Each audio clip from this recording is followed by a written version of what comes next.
How do you pronounce it? Pyareli. Okay. He is a second-year medical student at the University of Texas Medical Branch. He got his bachelor's in economics from the University of Pennsylvania. He has also been involved with research analyzing the effectiveness of international trauma management courses. And today, he will share his work regarding community health insurance in rural Uganda. So good afternoon, everyone. Thank you for that introduction.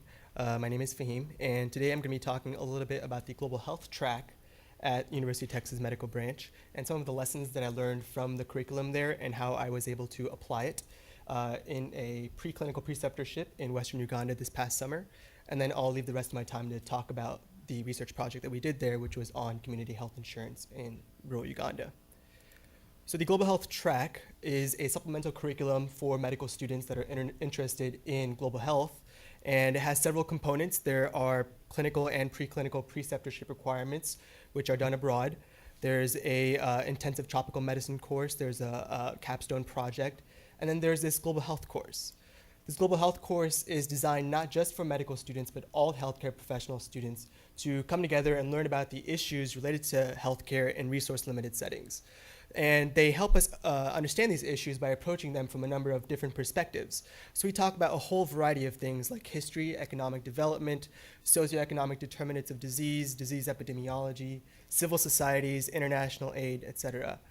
And for me, the main takeaway from this course was that the context of a disease is just as important as the disease itself. And this is particularly important for healthcare professional students because we just don't get a lot of context behind a disease in the traditional curriculum. To demonstrate that, you can imagine asking a medical student or a healthcare professional student what causes tuberculosis, just for example. If you ask this, what you'll most likely get is something along the lines of it's caused by a mycobacterium, which is an acid-fast bacilli, and it's transmitted through airborne particles. Now, while this is true, those of you who have studied TB, you know that this is not the complete story. And it doesn't explain why the disease is endemic in certain parts of the world and absent in other parts of the world. In order to begin to understand that, we have to go beyond the pathophysiology of the disease and look at the other factors that can contribute to disease prevalence. And so I was able to apply this concept firsthand at a HIV clinic in Western Uganda inside Nyachibale Hospital, which is in the Rukunjiri district. And this HIV clinic was sponsored by PEPFAR. And every week there would be a cohort of patients that would come in and receive treatment for the month. And it was very well organized, very well done. But we noticed something when we were trying to look at the outcomes for patients that were being treated to prevent vertical transmission of HIV. That's transmission from mother to child. And this was like a retrospective analysis, and we had about 18 months worth of data. In the beginning of this data set, there were 163 subjects, 163 HIV positive mothers who were undergoing treatment to prevent transmission to their newborn. By 1 year, 90 of those patients were lost at follow-up. And when we talked to some of the staff there, they said that this can be partially attributed to the fact that it's very difficult to maintain contact with the patients there. The hospital itself doesn't have a formal notification system, and many of these patients don't have phones at all. But it can also be attributed to the geography of the region.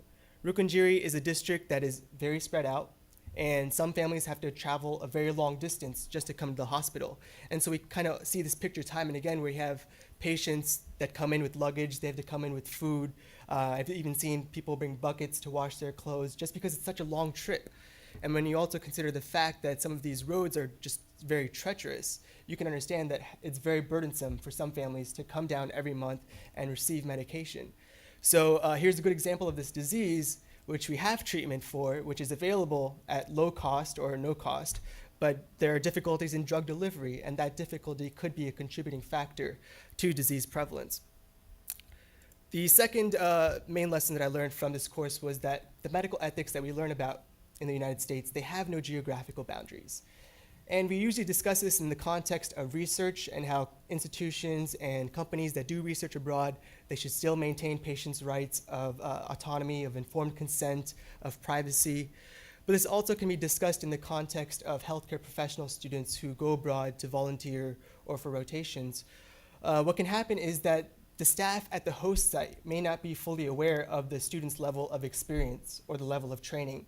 So many times students will be presented with the opportunity to participate in procedures, participate in surgeries for which they have no training whatsoever. And some students actually use that as an opportunity to get hands-on exposure to the field of medicine, with good intentions. But this creates an ethical problem because the regulations that we have here in the US for those kinds of things, they're designed to protect the patient's rights, to protect the patient's welfare. And we also have ethical guidelines that tell us that as healthcare professionals, our primary responsibility is to do no harm, right? Non-maleficence. So just because we're going into a different environment with maybe softer regulations doesn't mean we should breach those boundaries and pose additional risk to the patient. The last lesson that I learned from this course was about added value as it relates to international rotations. So these rotations are designed for students to get an exposure to the practice of medicine in different environments. But sometimes it's not very clear how these rotations actually benefit the host site. And we learn with any kind of partnerships, with NGOs, with government partnerships, if these partnerships are to be sustainable, then they need to be mutually beneficial. And so keeping that in mind, we tried to think of the different ways we could add value to our stay at the hospital.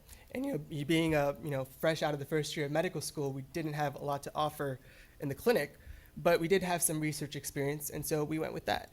And we consulted with Dr. Ronald Kasiaba, who is the medical superintendent at Nyachibale, and we asked him, what questions do you need to have answered? What are your priorities in terms of data collection and data analysis?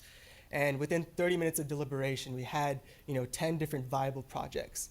And this is exciting because it just shows how much potential there is for students to go abroad and participate in meaningful research that will benefit these hospitals and benefit these communities. And so during our time there, we were able to do several studies, and one of them was on community health insurance. So patients in Uganda, like a lot of patients in the United States, have a lot of difficulty in paying for their medical bills. The total healthcare expenditure in Uganda in 2010 was reported to be $47 per person per year. Now, while that may not seem like a lot to us, when you consider the fact that the average Ugandan only makes about $1,200 a year, that's a very large fraction of their overall income. So one of the things that has been tried to help alleviate the financial burden of healthcare expenditures is community health insurance, or CHI. The basic idea being that a group of people will pool their resources together, and in the event of a medical illness, that pool of resources will fund or subsidize the cost of the medical bills. This is not a novel concept by any means. It was established in 1996 in Uganda and other places even earlier than that. And as of 2011, there were 24 different CHI schemes. Each scheme is connected to a private hospital system. So the literature suggests that there is some benefits from using CHI. There was a study done in India that actually found that using CHI reduced out-of-pocket expenditures and actually reduced the incidence of catastrophic healthcare expenditures, which would otherwise put a family into poverty, which is amazing. But because this is primarily a method to finance healthcare, there's really no evidence to suggest that using CHI leads to better quality outcomes or better quality care. But we wanted to look at the CHI from the hospital's perspective. We asked two main questions in our study. Number one, what are the differences in service usage between patients that are paying through CHI and those paying out of pocket? And number two, how well does the hospital recover its costs of providing care to these patients when treating a patient that is paying through CHI versus those that are paying out of pocket? And so this is a retrospective analysis using accounting data. And during that time, there were 350 CHI visits and 3,900 out-of-pocket visits. This data set did not have any information on the outpatient department and had no information on the morbidity of the patients. And because of that, we had to make the assumption that the disease burden between these two patient groups was roughly the same. And a little information about the scheme that we were studying. It's called the Kabale Diocese CHI. It was created in 1998, has about 3,000 members. And then there's a quarterly premium for a family of four of about $3. And if someone from that membership needs to go to the doctor, they pay a small copay, and then the hospital is later reimbursed at a flat rate according to which department treated the patient. Now, this is different compared to what we know in the United States, where the insurance companies pay depending on what service is being used. In this scenario, the hospital is reimbursed at a flat rate regardless of what services were used. And so our method of analysis was a two-tailed t-test at 95% significance. And so our first question was on service usage. Is there a difference in the services that are used? So we first looked at the total bill. Is there a difference in the total bill that would suggest that one patient group is using more services than another group? And when we did that, we saw that out-of-pocket patients were paying on average, or were billed on average $6 more than their CHI counterparts.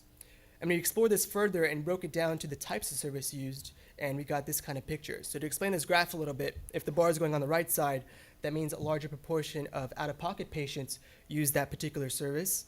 And if the bar is going on the left side, that means a larger proportion of CHI patients use that particular service. So as you can see, almost all across the board, a larger proportion of out-of-pocket patients are using these services. And then we looked at cost recovery. How well does the hospital recover its costs of providing care? Cost recovery is basically defined as the revenue over the costs. And there's a couple of different ways of measuring this, and I'm only going to explain the aggregate measurement, which is basically just taking the total revenue from that patient group and dividing it by the total cost of providing care to that patient group. And when we did the 6-month aggregate, we saw that if the hospital was treating a patient that was paying out of pocket, they were being reimbursed at an average rate of 97% of the total bill. And if the hospital was treating a patient that was paying through CHI, they were being reimbursed at a rate of 85%.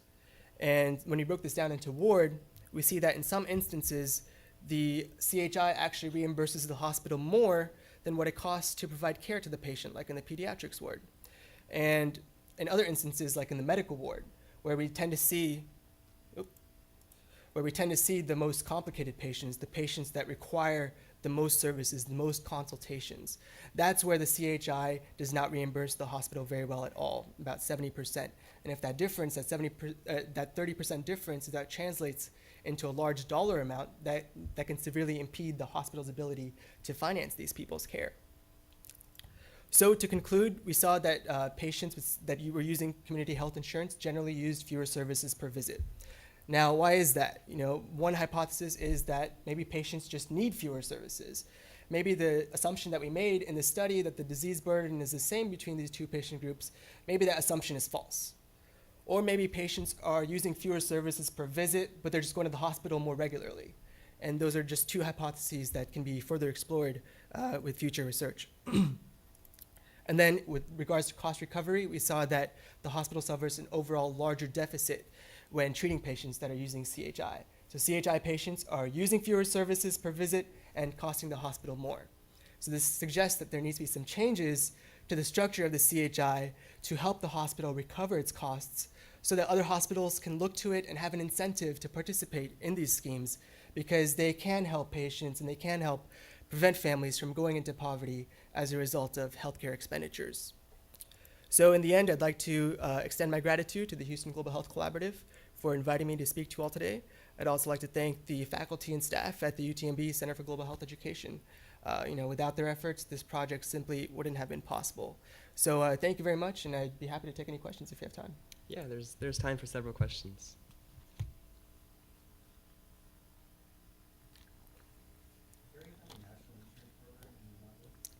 Right, no, there's no insurance program, and the reason for that is that in 2001, they actually made public hospitals free. So people can go into a public hospital and receive free care. The problem with that is that these hospitals are understocked, understaffed, and so many people can't find care in these public hospitals. And so a lot of these private hospitals came up in different areas sponsored by religious organizations and institutions. So there's no really national strategy or national framework for insurance. And so that's why these little communities of insurance programs have sprung up. For the CHIs, how are they set up? Is there like an annual plan? So does it cover those types of things? Or how does it compare to US? Yeah, so that's one of the issues with the CHI is there's no covering for adverse selections. They don't check people to have pre-existing conditions. They just enroll everyone that has a family of 4 and that can pay the premium. But that creates a concern in these situations because it seems like, when talking to the medical superintendent and the director of the CHI, it seems like only the sick people are the ones that are getting this scheme, getting into this scheme, and that impedes the ability of the CHI to spread the risk amongst its populations. So there's no screening program to take out people that have pre-existing conditions and things like that.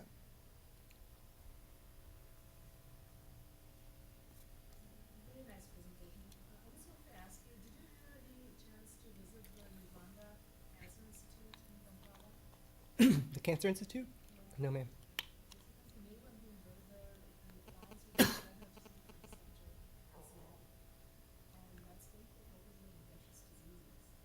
Oh, really? I see. Because it's with the partnership with.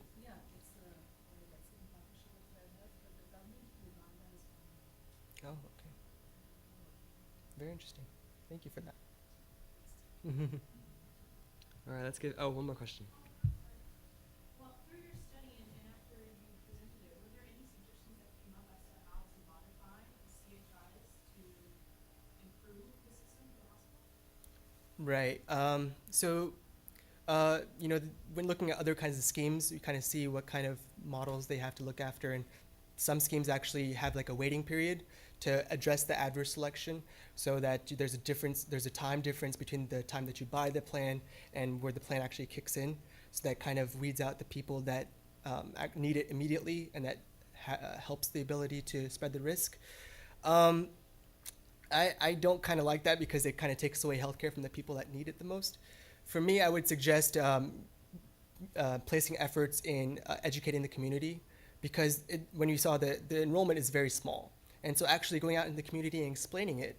And there was a study done in Uganda that found like the barriers to joining these schemes. One of them was lack of information, lack of education, because these schemes can be complicated. So going out and actually increasing the enrollment through community education may help this scheme's ability to spread the risk and actually make it profitable for the hospital, or actually break even at least. Okay, thank you, Fahim. Let's give another Thanks. round of applause.